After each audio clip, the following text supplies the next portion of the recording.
Lord, ஹல்லேலூயா. கிறிஸ்துவுக்குள் பிரியமானவர்களே, இந்த அருமையான காலை வேளையிலும் ஓய்வு நாளுக்கென்று தேவ சமூகத்துக்கு வந்தவங்கள் ஒவ்வொருவரையும் தேவன் தாமே ஆசீர்வதிப்பாராக. இந்த நாளிலும் கர்த்தர் நம்மை ஆசீர்வதிக்கும்படியாக கண்களை மூடி நாம் ஜெபிப்போம். ஸ்தோத்திரம் ஏசப்பா, இந்த அருமையான தருணத்துக்காக நன்றி அப்பா. இத்தனை நாளும் உம்முடைய கிருபை எங்களோடு இருந்ததுக்காய் கோடான கொடி ஸ்தோத்திரம் ஆண்டவரே. நீர் ஒவ்வொருவரையும் ஆசீர்வதிக்கிற தேவன், கொடுத்த வார்த்தையின்படி நீர் நடத்துகிற தேவன் அப்பா. இந்த நாளிலும் வார்த்தைகளோடு நீர் பேசப்போவதற்காய் நன்றி செலுத்துகிறோம். உம்முடைய வார்த்தை ஆண்டவரே இந்த பிள்ளைகளுக்குள்ளாக பெரிய மாற்றத்தையும் கிரியையும் உண்டாவதாக, விசுவாசத்தை ஆண்டவரை உறுதிப்படுத்தும்படியாக ஒப்புக் கொடுக்கிறோம். பெரிய காரியங்களை செய்வீராக.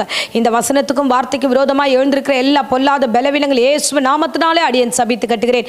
ஆசீர்வதியும் எங்களை தொடர்ந்து வழி நடத்தும். இயேசு நாமத்தில் ஜெபிக்கிறோம் நல்ல பிதாவே, ஆமென், ஆமென். ஹல்லேலூயா. என் கர்த்தர் நல்லவர். இந்த நாளிலே தேவ சமூகத்துக்கு வந்தவங்க ஒவ்வொருவரையும் கர்த்தர் தாமே ஆசீர்வதிப்பாராக.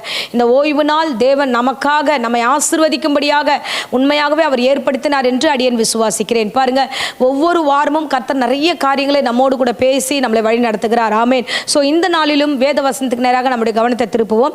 சங்கீதம் 116 சங்கீதம் 10 வசனத்தை நாம் வாசிப்போம். விசுவாசித்தேன் ஆகையால் பேசுகிறேன். ஆமென், ஹல்லேலூயா.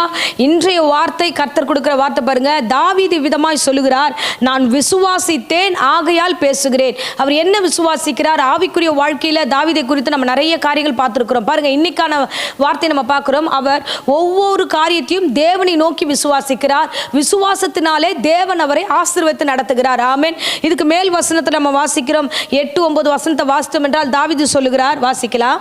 என் ஆத்துமாவை மரணத்துக்கும் என் கண்ணை கண்ணீருக்கும் என் காலை இடுதலுக்கும் தப்புவித்தீர். நான் கர்த்தருக்கு முன்பாக ஜீவனுள்ள தேசத்தில் நடப்பேன். ஆமென், ஹல்லேலூயா. அநேக பிரச்சனைகள் அவர் சொல்லுகிற வார்த்தை பாருங்க. என் ஆத்துமாவுக்கு மரணத்தை தருவிக்கிற காரியங்கள், என் கண்ணீருக்கு கண்ணீர் வருவிக்கிற காரியங்கள், என்னுடைய வாழ்க்கையில் இடரல் உண்டாக்குகிற காரியங்கள், இந்த காரியங்கள் எல்லாம் வந்தது.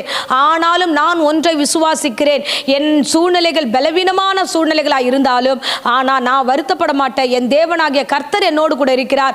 அவர் என்னை எப்படி நடத்துகிறார் என்றா, நான் விசுவாசிக்கிறது எப்படின்னா, நான் ஜீவனுள்ள தேசத்தில் நான் நடப்பேன் என்று நான் விசுவாசிக்கிறேன். ஆமென், ஹல்லேலூயா. விசுவாசம், தாவீதுடைய விசுவாசம் ஆச்சரியப்படத்தக்கதாக இருக்கிறது. அவர் தேவனை கண்ட விதங்கள், அவர் தேவனை பார்த்த காரியங்கள் எல்லாம் சொல்லுகிறார். நான் நிறைய யுத்தத்தை கண்டிருக்கேன், நிறைய பிரச்சனைகளை கண்டிருக்கிறேன். ஸோ எல்லா காரியத்திலையும் கர்த்தர் எனக்கு பலத்தை கொடுத்து நடத்தினார், என்னோடு கூட இருந்தார். நான் படுகுழியில் என்னை தள்ளின போதும் கர்த்தர் என்னை குழியிலிருந்து அவர் தூக்கி என்னை எடுத்தார் என்று விசுவாசிக்கிறார். ஆமென், ஹல்லேலூயா. பாருங்க, ஒவ்வொரு கிறிஸ்தவ வாழ்க்கையிலும் விசுவாசம் அவசியம். சூழ்நிலைகளை நாம் காணக்கூடாது. எந்த காரணத்திலையும் ஆண்டவர் என்னை நடத்துவார் என்று விசுவாசிக்கிறோமே தவிர சூழ்நிலையை பார்த்துட்டு நாம் நம்புகிற பிள்ளைகளாய் நாம் காணப்படக்கூடாது. ஆமென், ஹல்லேலூயா. சூழ்நிலைகள் எல்லாம் விரோதமாக இருக்கலாம், நமக்கு அகெயின்ஸ்டாவே இருக்கலாம், நாம நினைச்சது ஒன்று நடக்கிறது ஒன்றா இருக்கலாம். ஆனா தேவன் மீது வைத்த பற்றுதலை நாம் விடக்கூடாது. தேவன் மீது வைத்த விசுவாசத்தை நாம் விடக்கூடாது. ஆமென், ஹல்லேலூயா. ஒவ்வொருத்தரும் வாயினாலே அறிக்கையிடணும். என்னன்னா, நான் இப்ப தாவீது சொல்லுகிறார்ல, நான் விசுவாசிக்கிறேன், நான் பேசுறேன், விசுவாசத்தினால நான் பேசுகிறேன், நான் வெட்கப்பட மாட்டேன், நான் விசுவாசத்தினால பேசுகிறேன், நான் ஜீவனுள்ள தேசத்துல நான் நடப்பேன், எத்தனை பிரச்சனை வந்தாலும் கர்த்தர் என்னை தப்புவிப்பார் என்று அவர் விசுவாசத்தினாலே அவர் அவ்விதமாய் பேசுகிறார். ஆமென், ஹல்லேலூயா. இன்னைக்கு காலையில் இந்த பிரசங்கத்தை கேட்கிற அருமையான பிள்ளைகளே, உங்க வீட்டின் சூழ்நிலைகள் காரியங்கள் எல்லாம் பார்க்கும்போது விசுவாசத்துக்கு வாய்ப்பில்லாததா இருக்கும். காலங்கள் கடக்கிறது, சூழ்நிலைகள் மாறுகிறது, இந்த ஆண்டு முடிய போகிறது. தேவரீர் எப்படி நீர் நடத்த போகிறீர் ஆண்டவரே, விசுவாசத்துக்கான வாய்ப்பில்லை என்று ஒருவேளை சூழ்நிலைகள் பிசாசு வந்து உங்களுக்கு அவ்விசுவாசத்தை கொடுக்கிற மாதிரி இருக்கலாம். ஆனால் நீங்கள் எப்படி விசுவாசிக்கணுமா? என் தேவனை நான் விசுவாசிக்கிறேன், அவர் நிச்சயமாய் கைவிட மாட்டார், என்னை வழிநடத்த அவர் வல்லவராய் இருக்கிறார் என்று. ஆமென், ஹல்லேலூயா. என் கர்த்தர் நல்லவர், கர்த்தர் நல்லவர். நீதிமொழிகளை வசனம் சொல்லுகிறது. நீதிமொழிகள் 18:21 அவனவர்கள் வாயின் பலனாலே ஆசீர்வாதத்தை பெற்றுக் கொள்வார்கள். அந்த வசனத்தை முழுசா வாசிப்போம். மரணமும் ஜீவனும் நாவின் அதிகாரத்தில் இருக்கும், அதில் பிரியப்படுகிறவர்கள் அதன் கனியை புசிப்பார்கள். ஆமென், ஹல்லேலூயா. சோ மரணமும் ஜீவனும், என்ன நாம பேசுறோமோ, நான் நல்லா இருப்பேன், நான் விசுவாசிக்கிறேன், என் தேவன் நடத்துவார், என்னை கைவிட மாட்டார் அப்படின்னு விசுவாசிக்கிறதும் இல்ல, இது வந்து விழுந்து போச்சு, அவ்வளவுதான் முடிஞ்சு போச்சு, மரணம் தருவிக்கும் அப்படின்ற பேசுற வார்த்தை, இந்த ரெண்டுமே நம்முடைய வாயின் வார்த்தைகள் தான். சோ தேவனை விசுவாசித்து நாம் விசுவாசம் உள்ள வார்த்தைகளை பேசுவோம் என்றால் தேவனாகிய கர்த்தர் நம்மை ஆசீர்வதிப்பார். ஹல்லேலூயா. நம்முடைய வாயின் வார்த்தைகள்ல வந்து ஜீவனுள்ள வார்த்தைகளாய் வர வேண்டும், விசுவாசம் உள்ள வார்த்தைகளாய் வர வேண்டும். அப்படி விசுவாசித்து நீங்கள் பேசும்போது என் தேவனாகிய கர்த்தர் உங்கள் சூழ்நிலைகளை அவர் மாற்ற அவர் வல்லமுள்ள தேவனாய் இருக்கிறார். ஆமென், ஹல்லேலூயா, ஹல்லேலூயா. எபிரேயர்ல வசனத்துல நம்ம வாசிக்கிறோம் 11:1. சோ நம்பப்படுகிறவர்கள் உறுதியும் காணப்படாதவைகளில் நிச்சயமா இருக்கிறது. விசுவாசமானது நாம வந்து பார்க்காத ஒன்றை நாம் விசுவாசிக்கிறோம். சுகம் இல்லையா, சுகம் கிடைக்கும். பலவீனமா இருக்கா, பலம் கிடைக்கும். இருக்கும். ஸோ சூழ்நிலைகள் விரோதமா இருக்கா, ஆண்டவர் எனக்கு சாதகமா இதை மாற்றுவார்.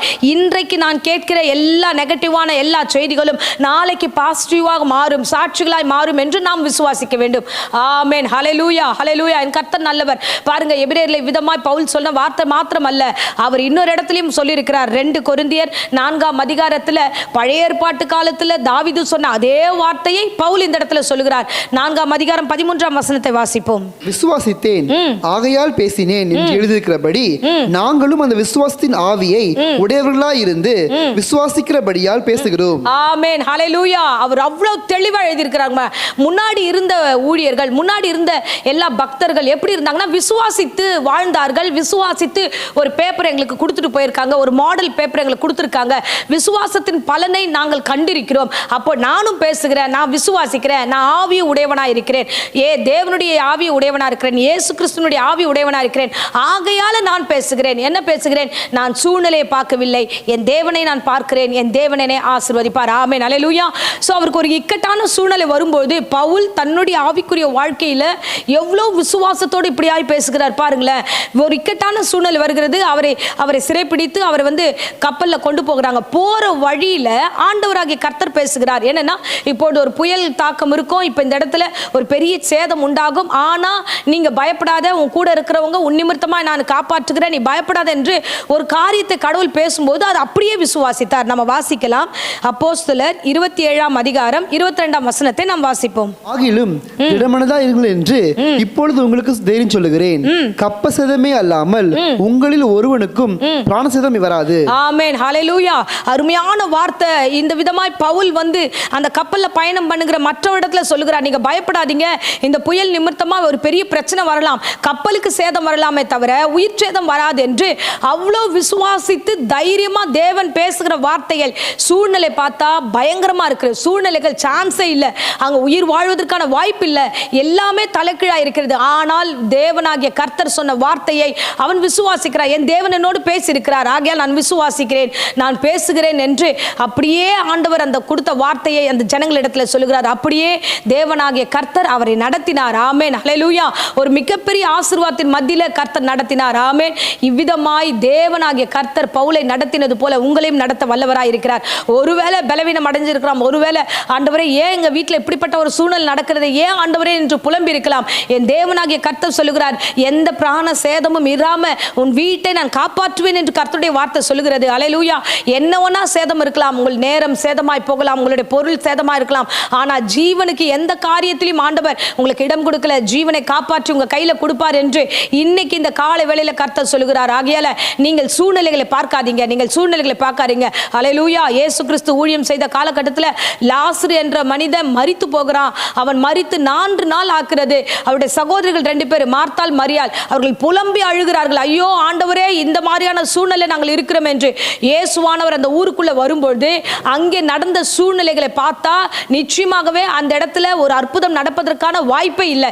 எல்லாம் முடிந்தது, எல்லா ரிப்போர்ட்ஸ் முடிஞ்சிச்சு, எல்லாம் முடிந்து அவனை அடக்கம் பண்ணியாச்சு, எல்லாம் முடிந்த ஒரு சூழ்நிலை. அப்போது அந்த இடத்துல இயேசு கிறிஸ்து, ஆண்டவரே என்னை சுற்றி இருக்கிற இந்த ஜனங்கள் காணும்படியாக இந்த சூழ்நிலைகள் எல்லாவற்றையும் ஆண்டவர் எனக்கு சாதகமாய் மாற்றும் என்று அவர் சொல்லுகிறார். யோவான் 11ஆம் அதிகாரத்தில் நம்ம வாசிக்கிறோம், 42ஆம் வசனத்தை நம்ம வாசிக்கலாம். நீர் இப்பொழுது எனக்கு செவி கொடுக்கிறீர் என்று நான் அறிந்திருக்கிறேன், ஆனாலும் நீர் என்னை அனுப்பினதை சூழ்ந்திருக்கும் ஜனங்கள் விசுவாசிக்கும்படியாக அவர்கள் நிமித்தம் இதை சொன்னேன் என்றார். ஆமென். ஹல்லேலூயா. ஆண்டவரே என்னை சுற்றி இருக்கிற இந்த ஜனங்களுக்காகவாவது நீர் அற்புதம் செய்ய வேண்டும் என்று அவர் விதமாய் சொல்லுகிறார். பாருங்க, இதே வார்த்தை நீங்க கையில எடுத்துக்கங்க. ஆண்டவரே என் சுற்றி இருக்கிற சொந்தங்களுக்கு மத்தியில, என் சுற்றி இருக்கிற நண்பர்களுக்கு மத்தியில, என் சுற்றி இருக்கிற ஜனங்களுக்கு மத்தியில எங்க வீட்டை நீர் தலை குனியாதபடி, ஆண்டவரே எங்களுடைய கெரியர் நாங்கள் விழுந்து போகாதபடி, சுற்றி இருக்கிறவர்கள் நிமித்தமாக சாட்சியா நிற்கும்படி இந்த காரியத்தை செய்தருளும் என்று நீங்கள் ஜெபிங்க, விசுவாசிங்க. என் தேவனாகிய கர்த்தர் பெரிய காரியங்கள் செய்தார். அடுத்த வசனமே சொல்லுகிறது, இயேசுவானவர் லாசருவை பார்த்து, லாசருவே வெளியே வா என்று சொல்லும் பொழுது மரித்தவன் 4 நாள் நாறி போன அந்த சரீரமானது எழுந்து வெளியில வந்தது. கட்டப்பட்டவனாக வெளியே வந்தான். கர்த்தராகிய தேவன் அந்த கட்டுகளை அவிழ்த்தார். ஆமென். அல்லேலூயா. அருமையானவர்களே, இன்றைய தினம் ரொம்ப விசுவாசத்தோடு நீங்க காத்திருக்கிற காரியத்தை குறித்து தான் பேசுகிறார். நீங்க தேவனை மட்டுமே நம்பி இருங்க, தேவனை நோக்கி மாத்திரமே பாருங்க, சூழ்நிலையை பார்க்காதீங்க. சூழ்நிலைகள் உங்களுக்கு விரோதமா இருக்கலாம், எல்லா காரியமும் உங்களுக்கு அகைன்ஸ்டா தான் பேசுவார்கள், ஆனாலும் கர்த்தர் நல்லவர், அவர் நடத்துகிற விதம் ஆச்சரியமானது. ஆமென், அல்லேலூயா. அதை தான் தாவீது சொல்லுகிறார், நான் விசுவாசித்தேன் ஆகையால் பேசுகிறேன். என் விசுவாசம் எப்படி தெரியுமா? இன்னைக்கு இருக்கிற சூழ்நிலையில் நான் சொல்லுகிறேன். சங்கீதம் 37 அதிகாரம் 25 வசனத்துல நம்ம வாசிக்கிறோம் தாவீது சொன்ன வார்த்தை, நான் இளைஞனாய் இருந்தேன், முதிர் வயதுள்ளனுமானேன், ஆனாலும் நீதிமான் கைவிடப்பட்டதையும் அவன் சந்ததி அப்பத்துக்கு இருந்து தீர்கிறதையும் நான் காணவில்லை. ஆமென், ஹல்லேலூயா. நான் இளைஞனா இருந்தேன், சின்ன வயசுல இருந்தேன், இளைஞனா இருந்தேன், முதிர் வயதான, ஆனா தேவனை நம்பினவங்களை ஆண்டவர் கைவிட்டதாய் நான் காணவே இல்லை, அப்பத்துக்கு திரிந்ததாய் நான் காணவே இல்லை. என் தேவனாகிய கிறிஸ்து என்னை இம்மட்டும் நடத்தினார், உங்களையும் அவர் நடத்துவார். தாவீது சொல்லுகிறார், அவர் என்னை நடத்தினார், இந்த காரியத்தை என் கண்ணால பார்த்திருக்கிறார், அவர் யாரையுமே கைவிடல, உங்களையும் கர்த்தர் கைவிட மாட்டார். ஆமென், அல்லேலூயா. அதனால எந்த கண்ணீர்ல இருக்கிறீர்களோ, எந்த பலவீனத்தில் இருக்கிறீர்களோ, எந்த சோர்விலும் பள்ளத்தாக்கில் இருக்கிறீர்களோ, எல்லா காரியத்தை குறித்து நீங்கள் பயப்படாதீங்க. அங்க இருந்து விசுவாசத்தினுடைய பாதைகளை பாருங்க. எல்லாம் விழுந்து போனதை பார்ப்பாங்க. நம்முடைய பார்வை எப்படி தெரியுமா இருக்கணும்? கர்த்தர் அதை எப்படி சாட்சியா மாத்துவார், அதுல இருந்து எப்படி ஆண்டவர் எழுப்பி நிக்க வைப்பார், எப்படி நம்மளை நடத்துவார் என்ற கண்ணோட்டத்தில் நீங்கள் பார்க்க வேண்டும். ஆமென், அல்லேலூயா. விசுவாசத்தின் வார்த்தைகளை நீங்கள் அறிக்கையிட வேண்டும். ஆமென். ஆபிரகாம் கர்த்தரை நோக்கி விசுவாசித்தான், காணக்கூடாத ஒன்றை கண்டான். அல்லேலூயா. வாய்ப்பில்லாத இடத்துல அவனுடைய சந்ததியை கர்த்தர் வாய்ப்பு ஏற்படுத்தி ஆசீர்வதித்து வானத்து நட்சத்திரங்களை போல அவனுடைய சந்ததியை பெருக பண்ணினார். ஆமென். 100 வயதுல ஒரு அற்புதம் நடக்கும் என்றால் நம்முடைய வாழ்க்கையிலும் கர்த்தர் ஏராளமான அற்புதங்களை அவர் செய்ய வல்லவராய் இருக்கிறார். ஆமென். இன்றைய தினத்துல தாவீதின் விசுவாசத்தை நம்முடைய கரத்தில் வைத்துக்கொண்டு விசுவாசத்தோடு பேசுவோம், வாயினாலே அறிக்கையிடுவோம். என் கர்த்தர் என்னோடு இருக்கிறார், நான் விசுவாசிக்கிறேன், நான் என்ன சூழ்நிலை ஆனாலும் அவர் என்னை நடத்துவார். மரண இருளின் பள்ளத்தாக்கிலே நடந்தாலும் தேவரீர் என்னோடு கூட அவர் இருக்கிறார், என்னை அவர் நடத்துவார், என்னை கைவிட மாட்டார் என்று விசுவாசித்து அவர் பேசுகிறார். நாமும் விசுவாசிப்போம், ஜெயம் எடுப்போம், சாட்சிகளா நிற்போம். ஆமென். இப்பொழுதும் இருந்த இடங்களில் கண்களை மூடி நாம் ஜெபிப்போம். அன்பு ரட்சகா, சூழ்நிலைகள் எல்லாம் மாறுதலா இருக்கலாம், காரியங்கள் எல்லாம் கண்ணீரா இருக்கலாம், என் பிள்ளைகள் தடுமாற்றமான ஒரு சூழ்நிலை இந்த பிரசங்கத்தை கேட்டுக்கொண்டிருக்கலாம்.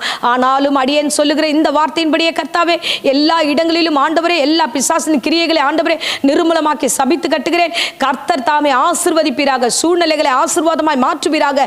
அடியேன் விசுவாசித்து பேசுகிறேன், எல்லா காரியத்தையும் சாட்சியாய் முடிப்பீராக. ஆமென். பலவீனமான சிந்தனைகள் எல்லாம் தூக்கி போடுங்க ஆண்டவரே. பவுல் சொன்னது போல ஆவிக்குள்ளா இருக்கிறேன், நான் விசுவாசத்தை காரியங்களை ஆவிக்குள்ளாக நான் பார்க்கிறேன் என்று சொன்னது போல என் பிள்ளைகளுக்கு ஆவிக்குரிய கண்களை கொடுத்து விசுவாசத்தோடு பேச கிருபை தருவீராக. ஒவ்வொரு குடும்பத்தில் சமாதானத்தை கட்டளிடுங்க. எந்த சண்டை சச்சரவும் பிரிவினையும் எந்த வீட்டிலும் இராதபடி பாதுகாத்துக்கொள்ளும். வியாதியோடு பலவீனத்தோடு யாராகிலும் இந்த வேளையில போராடி கொண்டிருந்தா ஆண்டவரே அவர்களுக்கெல்லாம் பூரண சுகத்தையும் ஆரோக்கியத்தையும் கர்த்தர் கொடுத்து நடத்தும். எல்லா சூழ்நிலைகளையும் பிசாசின் கிரியைகளையும் சபித்து பாதாளத்தில் கட்டுகிறேன். ஜெயம் எடுத்து ஆசீர்வாதமாய் திரும்பி வர கிருபை செய்வீராக. அப்பா, சுகபல ஜீவனை கட்டளிடும், வழி நடத்தும். இம்மட்டும் நடத்தினவர் இனியும் தொடர்ந்து நடத்துவீராக. ஆசீர்வதியும் காத்துக்கொள்ளும். இயேசுவின் நேற்று நாமத்தில் ஜெபித்து ஆசீர்வதிக்கிறேன் ஜீவனுள்ள நல்ல பிதாவே. ஆமென். ஆமென். Praise the Lord. God bless you.